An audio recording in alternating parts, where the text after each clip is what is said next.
Morning student, how are you? I hope you will fine. Let us start our next topic of electricity, that is heating effect of electric current. So we study about the basic concept of heating effect of electric current.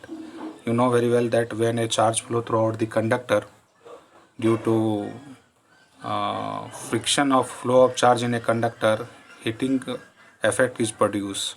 तो इसमें होता क्या है heating effect of electric current में, जब भी किसी conductor से कोई करंट फ्लो होता है और उसकी रेजिस्टेंस आर होती है, पोटेंशियल डिफरेंस हम भी अप्लाई करते हैं, तो टी टाइम में कितने चार्ज फ्लो करेंगे उस कंडक्टर के अंदर, वो जब हम आइडेंटिफाई करते हैं तो उसको हम कहते हैं पावर। तो पावर हमारा क्या हो जाएगा, power equals to energy equals to P equals to V I, और आई हमारा क्यू बाई टी होता है, flow of charge per unit time. So power equals to V Q by T, that is V I. अब work done अगर हमको निकालना है तो फॉर्मूला होता है वर्क डन का,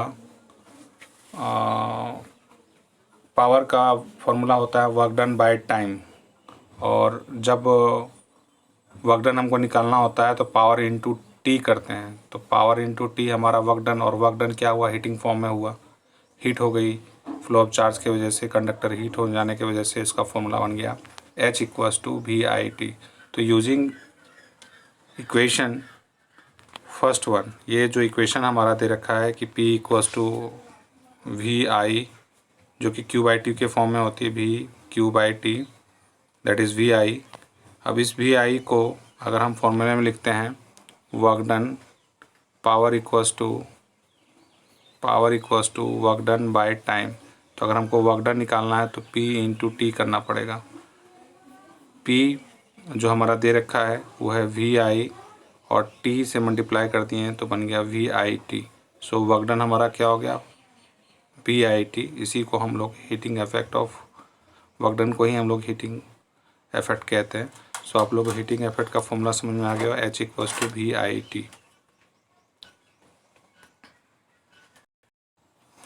हम यहाँ पे देखेंगे H equals to I square R T कैसे फॉर्म होगा, ये फॉर्मूला कैसे जनरेट होगा, तो इसको हम लोग सीखेंगे। तो पिछले टॉपिक में हमने पढ़ा था कि H इक्वल्स टू हमारा वी आई टी होता है। अब H भी की जगह पे हम आई आर लिख सकते हैं, तो आई आर इंटू टी, तो फाइनली जो फॉर्मूला बना हमारा आई स्क्वायर आर टी। तो हीटिंग इफेक्ट एक दूसरा फॉर्मूला बना जो कि H बराबर आई स्क्वायर आर टी होगा। इसको हम joules law of heating effect बोलते हैं। इसमें करंट डायरेक्टली प्रोपोर्शनल होता है, देख सकते हैं हम यहाँ पे, directly proportional to the square current of the, directly proportional to the resistance, यहाँ रेजिस्टेंस भी, और टाइम जो है directly proportional to the time भी है। जैसे जैसे आपका करंट बढ़ेगा हीटिंग इफेक्ट भी बढ़ेगी, जैसे जैसे रेजिस्टेंस अगर उसकी बढ़ती है तो भी आपका हीटिंग बढ़ेगी। अगर टाइम फ्लो ऑफ चार्ज की लंबे समय तक हो रही है तब भी आपका हीटिंग इफेक्ट बढ़ेगा। सो ये सारे के सारे डायरेक्टली प्रोपोर्शनल होते हैं H के। So H is directly proportional to the square of their electric current, directly proportional to their resistance and directly proportional to their time. तो ये सारे डायरेक्टली प्रोपोर्शनल हैं। इसका मतलब करंट, रेजिस्टेंस और टाइम किसी चीज़ के बढ़ाने से हीटिंग इफेक्ट हमारी बढ़ती चली जाएगी। एक न्यूमेरिकल एनालिसिस करेंगे इसमें। An electric iron consume energy at a rate of 840 वाट। आप यहाँ देख रहे हो कि पावर दे रखा है 840 watt, heating is maximum at 360 watt. When the heating is at a minimum, the voltage is 220 volt. What is the current and the resistance in each case? तो यहाँ पे देखेंगे कि पावर हमारा दिया हुआ, पावर का फॉर्मूला आपको पता है, P इक्वल्स टू वी आई होता है, जो कि यहाँ पे लिखा हुआ है। तो I हमको अगर करंट निकालना है तो I बराबर हमारा हो जाएगा V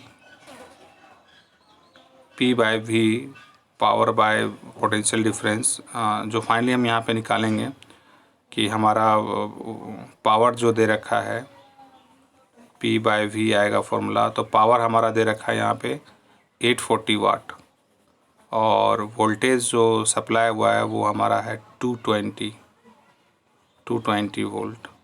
इसको कैंसिल आउट करेंगे तो हम लोग के पास करंट आएगा 3.82 एम्पियर। यहाँ पे आप देख सकते हो इस वाले पॉइंट में।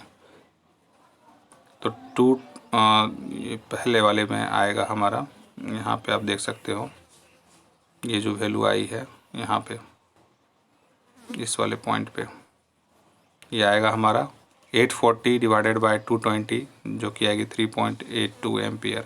And the resistance of the electric iron is R equals to V by I. और रेजिस्टेंस हमारा दे रखा है, निकालना है यहाँ से, तो V बाई आई करेंगे तो 220 हमारा था वोल्टेज जो रिड्यूस करके हो गई थी 220 वोल्टेज। और यहाँ पे जो रेजिस्टेंस जो हमारा करंट था वो 3.82 था, उसको डिवाइड करेंगे तो इतना ओम रेजिस्टेंस आएगा। नेक्स्ट है कि इसी क्वेश्चन में when heating is minimum rate, अगर हीटिंग हमारा मिनिमम हो जाए तो मिनिमम हमारा जो है 360 वाट है। 360 वाट को डिवाइड करेंगे 220 वोल्ट से तो मिनिमम जो हीटिंग इफेक्ट का जो करंट की ज़रूरत पड़ेगी वो 1.64 एम्पियर पड़ेगी। And resistance of electric iron, resistance अगर इलेक्ट्रिक आयरन का निकालना है तो 220 डिवाइडेड बाई 1.64 तो वो रेजिस्टेंस हमारा हो जाएगा 134। नेक्स्ट क्वेश्चन में 100 joule of heat is produce in each sound of 4 resistance, find the potential difference across the register. H की वैल्यू दे रखा है 100, आर दे रखा है 4 ओम, टाइम हमारा 1 सेकंड निकालना है, वी निकालना है। तो हमको पता है फॉर्मूला आई इक्वल्स टू, जैसे यहाँ पे हमने एच इक्वल्स टू पढ़ा था आई स्क्वायर आर टी। हीट दे रखा है यहाँ पे, हीट की वैल्यू हमारी दे रखी है 100 जूल, तो यहाँ 100 जूल पुट करेंगे। आई स्क्वायर यही रहने देंगे। रेजिस्टेंस हमारा जो भी है, रेजिस्टेंस 4 ओम है तो डिवाइडेड बाय 4 ओम हो जाएगा, इनटू टाइम हमारा 1 सेकेंड है तो इसको कैंसिल करेंगे, हो जाएगा 25। अब आई स्क्वायर इक्वल्स टू 25 तो आई बराबर कितना करंट हो जाएगा 5 एम्पियर। करंट हमारा आ गया 5 एम्पियर। तो पोटेंशियल डिफरेंस अक्रॉस द, अब इसका हम पोटेंशियल डिफरेंस की, यहाँ पे पोटेंशियल डिफरेंस कितना आएगा तो V इक्वल्स टू फार्मूला होता है आई आर पोटेंशियल डिफरेंस निकालने के लिए। यहाँ I की वैल्यू 5 निकाला है अभी हमने, और उसमें रेजिस्टेंस जो है 4 है तो 5 4 जा 20, तो 20 वोल्ट पोटेंशियल डिफरेंस अप्लाई किया गया है इस कंडक्टर में।